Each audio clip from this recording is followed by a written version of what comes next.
overarm side turned on the outside to the finished diameter. And now I'm laying out for the eccentric turning.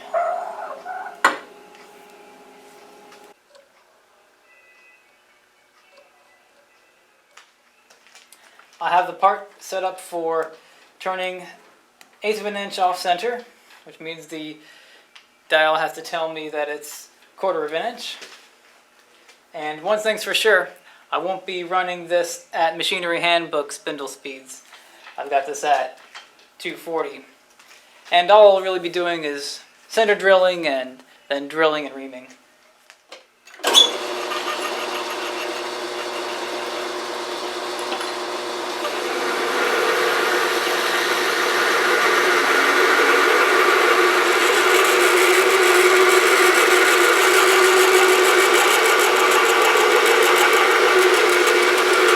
Here's our final size before reaming, 31/64.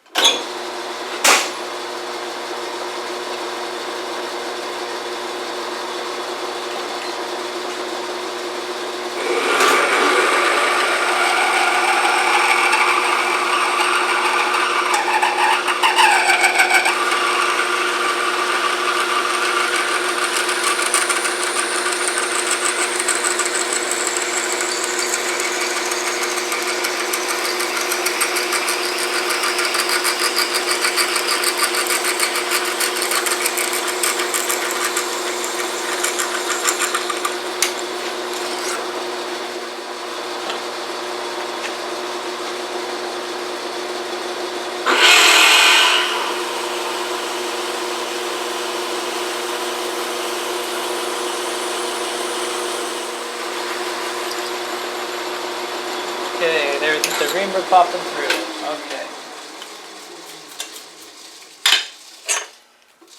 Okay, and that's my part at this stage.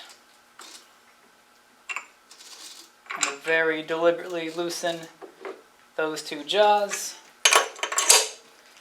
Here we go. So the idea is I'm going to make a welding jig. There's going to be 2 1/2-inch pieces of tool steel drill rod in them, and those 2 pieces of drill rod are going to be 4 inches and 1/4 apart. And so this and the Arbor side is going to go right down in there, and then a strap go over those 2 pieces of tool steel, hold that together, and I'll weld the webbing, I'm calling it, the piece that goes between the Arbor side and the overarm side. Weld those to those 2 parts. Now we're going to prepare the stock for the Arbor side. I have this piece of 1 5/8 steel that the last guy before me has already turned down to 1 1/2, and it's in a much more relaxed setup than the overarm side. Here we go.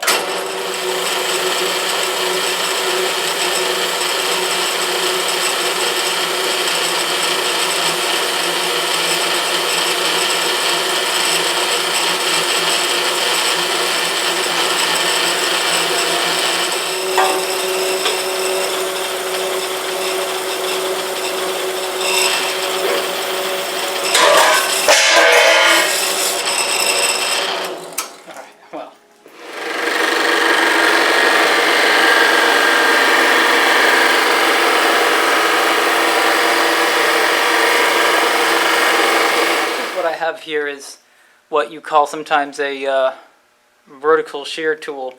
I didn't grind this, but I have some HSS from I don't remember where exactly. Could have been a number of places, but I think that might be what I think it is.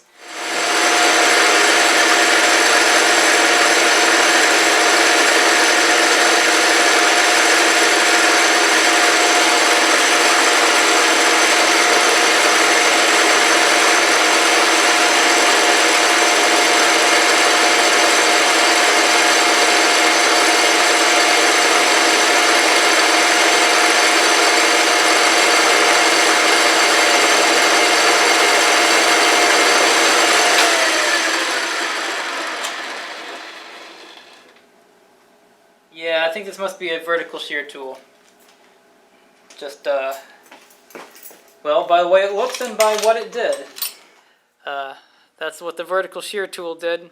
It looks like it was done on a cylindrical grinder. And that completes all the lathe work for these parts. There'll be a little bit more lathe work for the welding jig. But that's it for these.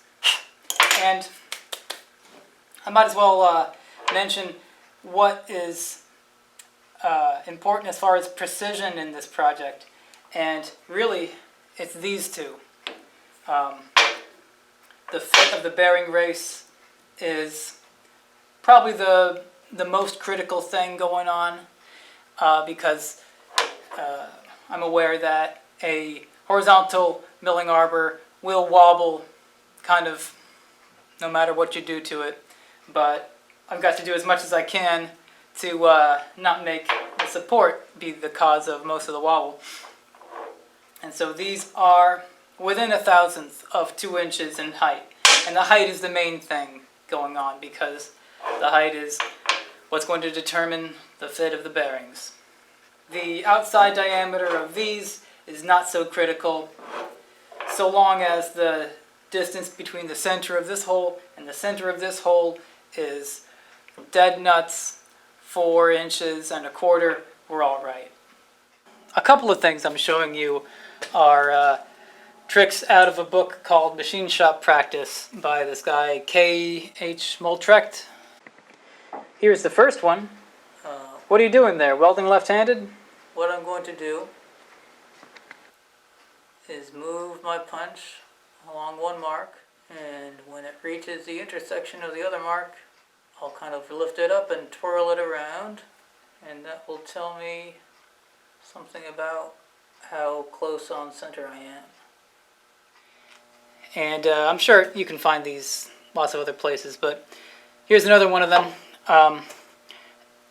After I've prick punched and center punched these, I'm going to drill this with a small drill bit that can flex over, and I'm going to just drill in maybe 1/16 of an inch, something else. Really, I'm just exaggerating the punch mark I made. You can't see that too well, but I'm quite on top of it. Enough so that any flexure in the drill bit will just keep it on center. That's the whole idea. Instead of drilling with a center drill which is rigid and would move the whole center over if it was a little bit off center, this will stay with the hole, and since I'm only drilling a little bit, it won't break. And the drill bit is wobbling like crazy. This is an ongoing issue with the milling head, and I put it aside for a while as I'm dealing with other issues with the mill. But I felt like going on a goose chase here, so I tried out a few scenarios to find the root of the run out. Of course, it's the spindle taper of the milling head.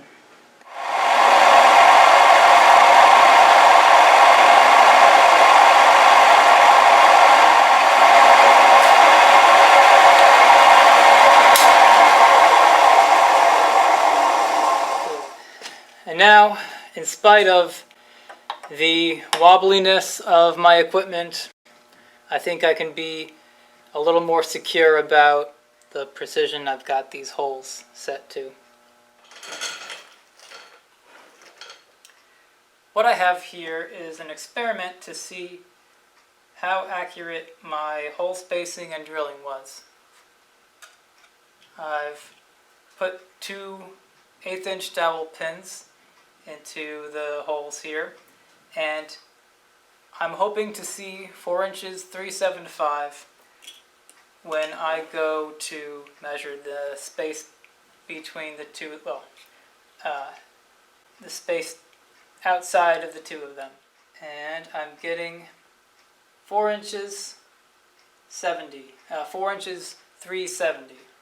And so I'm off by 5/1000ths. And here's where I'd like to leave this video. In the next one, we're going to finish making the welding jig. We're going to make the webbing. and then we're going to put the parts on the jig and weld them. Thanks a lot for watching.